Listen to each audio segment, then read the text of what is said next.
Cordo. Welcome to the Garage and the Court of Public Opinion. Back in much better voice, I must say. Peter Clayton's behind the camera. Peter, I don't know what to say to you. Well, do you forgive me? Well, there's nothing to forgive. You came out in support, and I was perhaps a little too ill to be able to do anything immediately to say thank you. And you know, what we're talking about is that Pete went on and posted his own comment looking for support to get me back on radio, on 5AA. I knew nothing about it, and I certainly would have not put Peter up to it to do that, because I suppose, as far as I'm concerned, doing these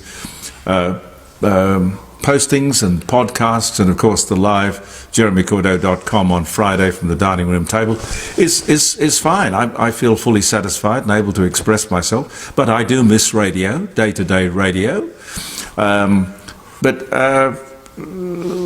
what jumped out from that were all of these, there are too many of them to go over them front and back and all the rest. Messages of support, saying that people would like me to come back to radio, and I would like to come back to radio. But if there isn't an opportunity, and AA, the people who own AA won't sell me the station, I don't think the people at AA particularly like me. So I don't imagine that it is remotely possible that regardless of what happens. And what happened with this 5AA club, Pete? Tell me about that. You somehow put me onto that, or? Yes, I thought I was putting myself onto it. Yeah. Because I've got your Facebook and my Facebook, and it switches between the two. So yes. I thought I was putting myself on the 5AA sort of well, see, I don't understand any of this. Fan club, more or less. Yeah, the 5AA supporters fan club. Yeah. Yep. So those people saw what I'd posted on Thursday, I think it was. Thursday morning. So they saw that, and we've had some good responses to that again as well. Yes, and I thank everybody here, and I thank you, Peter, and I thank all those people at the 5AA fan club or supporters club or whatever it's called. I'm very happy to be among you, because let's face it, I mean, there's only one talk station on the commercial band, and that's 5AA. And that has to be supported regardless of how they do the job and how you think they should be doing the job and how I think they should be doing the job. It doesn't matter. It's important that somebody does the job. Let's hope very, very well. But all round, all I want to say is, Pete, I've been in no way angry at you posting that, because it was in support of me, and these people who responded to that and all the people who welcomed me to the 5AA Listeners Club and all that, I thank you all sincerely, very much, absolutely. I would be, I'm just terribly grateful. Thank you. Thank you. Gee whiz. It's almost November. It's almost Christmas. Heavens to Betsy. I saw on the news, I think it was yesterday morning, 84 bushfires are currently burning. 84 bushfires, several burning for days. Still in spring, not even the season. But listen, how did they start? I've heard and seen a lot of coverage, but not one journalist asks, 84 separate fires burning around the place? Big ones, huge. How did they get started? How many were man-made? Big question. Was back burning a factor? What's wrong with our journalists? You can't just say, oh, well, let me report there are 84 bushfires burning. You have to ask some questions. Why?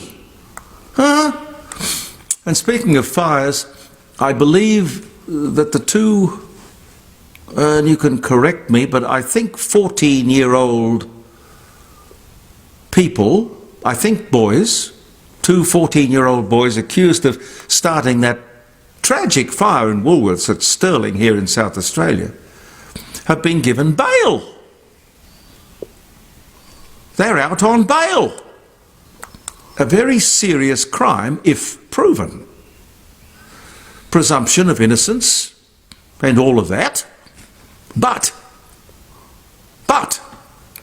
the bail and parole systems of, I was going to say South Australia, but probably Australia, seem to be far from perfect.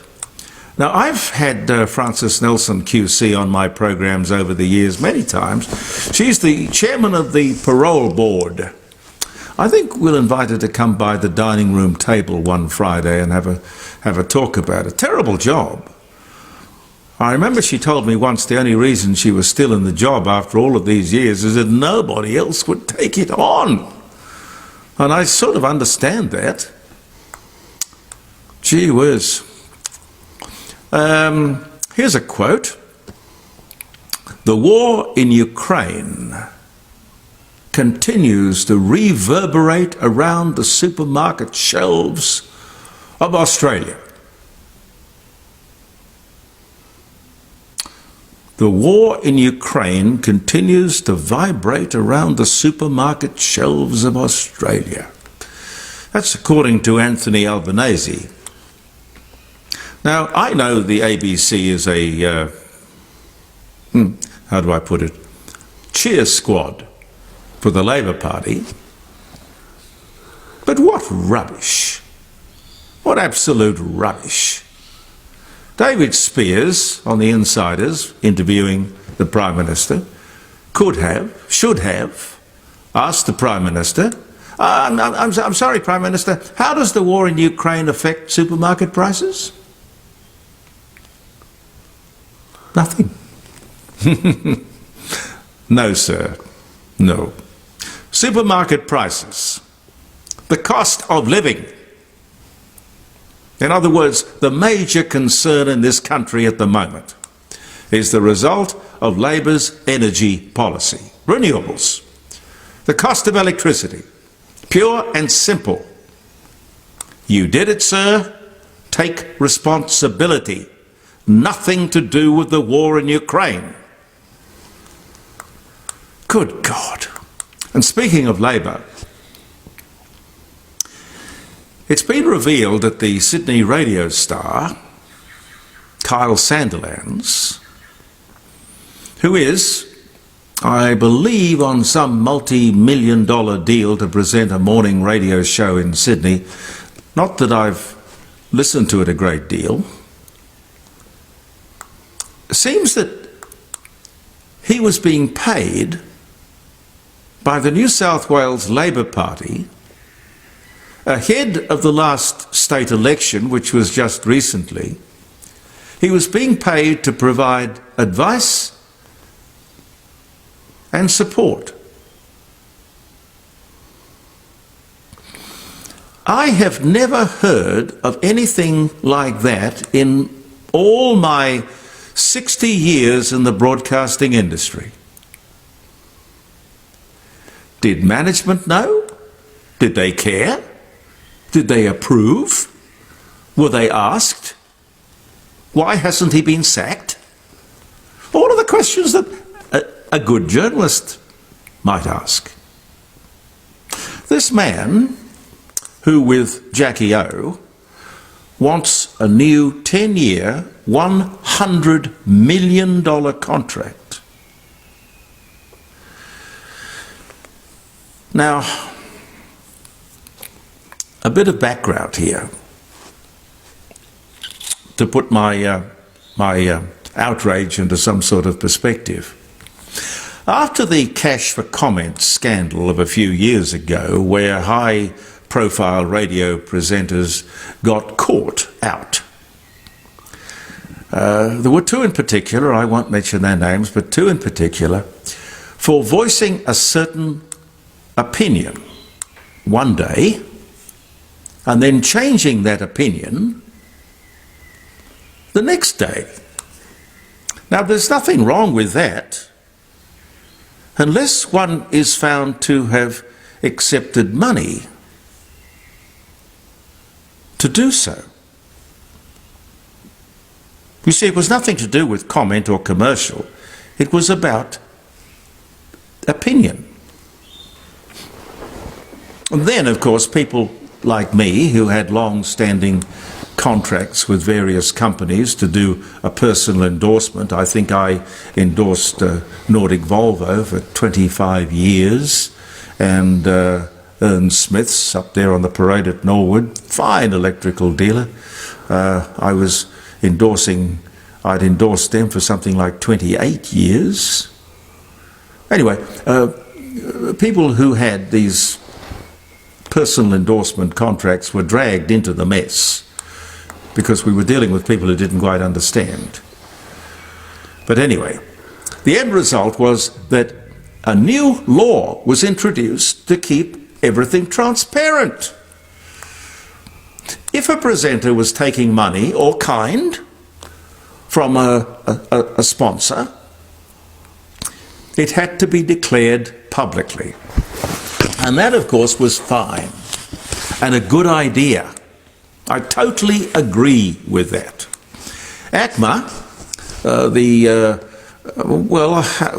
the regulator. I call them the cop on the beat.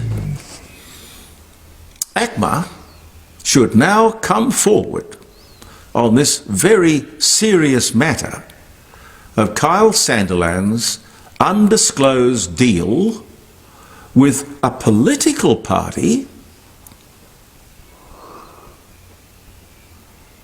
For God's sake, don't tell me that the Sandilands show is on a music station and not a talk station, and that is the reason for the double standard. That is ridiculous. This program, this Kyle Sandilands Jackie O program, guests, open line, interviews, commentary, that's a talk show. Let's have an even, transparent playing field, please. One where everyone is held equally accountable and equally responsible. That I'm not going to let go, by the way, because I think it's a serious issue for broadcasters all over this country. And if it's an issue for broadcasters and broadcasting stations, it's an issue for the people who listen to them. You have a right to know who may or may not be compromised, who may or may not be speaking from the heart, or who may or may not be speaking from the wallet.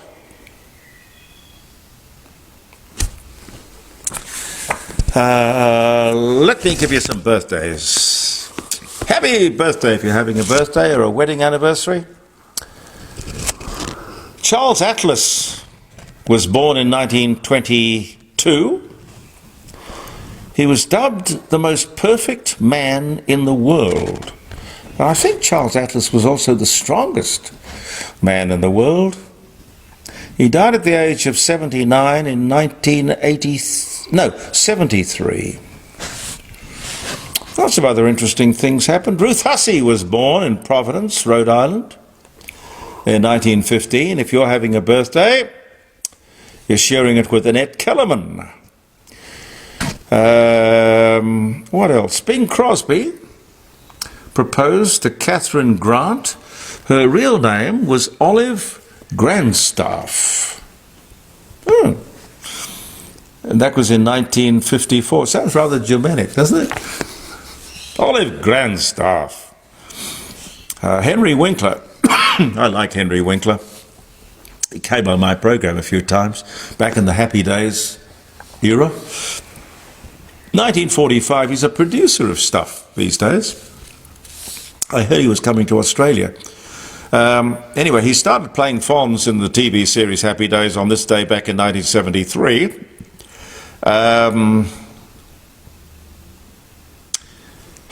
Henry Durant, Swiss philanthropist who inspired the foundation of the International Red Cross in 1863, died on this day in 1910. Now, L.C.T. Dorman died, 76 years of age, Midway Park General Hospital, Dallas, Texas. Filmed the assassination of President John F. Kennedy from the Texas School Book Depository building. He took photos from the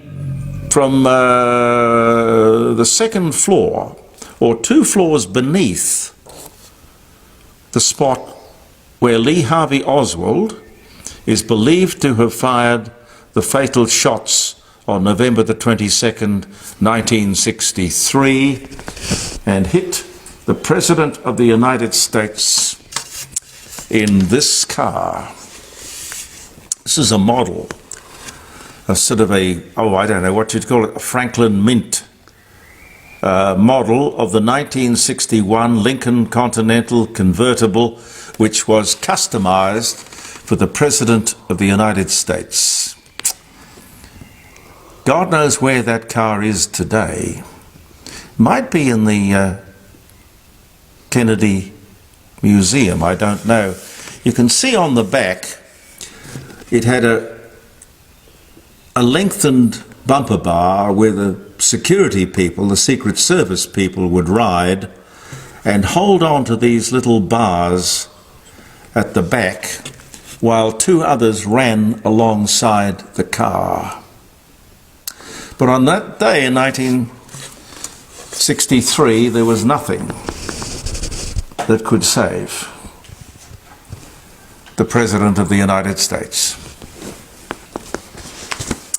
Anyway, a little bit of automotive memorabilia and history. The international terminal at Adelaide Airport was opened. This was 1982. That was a big deal back in the day. Big deal. Muhammad Ali knocked out George Foreman in 1974. Bob Hawke cried in federal parliament after being accused of letting down his Israeli friends. 1981. Not sure what the issue was, but obviously interesting. John Adams was born in Massachusetts, 2nd President of the United States. 1735 he was born. 1735. And Orson Welles and the Mercury Radio Players broadcast The War of the Worlds in the United States of America on this day in 1938. Thank you very much for viewing the Court of Public Opinion and all your good wishes while I was getting myself better, back on my own 2 feet with a halfway decent voice. Thank you very much for all your support, and I am very grateful. And to you, Pete, thank you. It's a pleasure. You're a very, very good friend. Thanks, mate. Thank you. I'm Jeremy Cordo. Peter Clayton and I will be back tomorrow. Believe in yourself, and bye for now.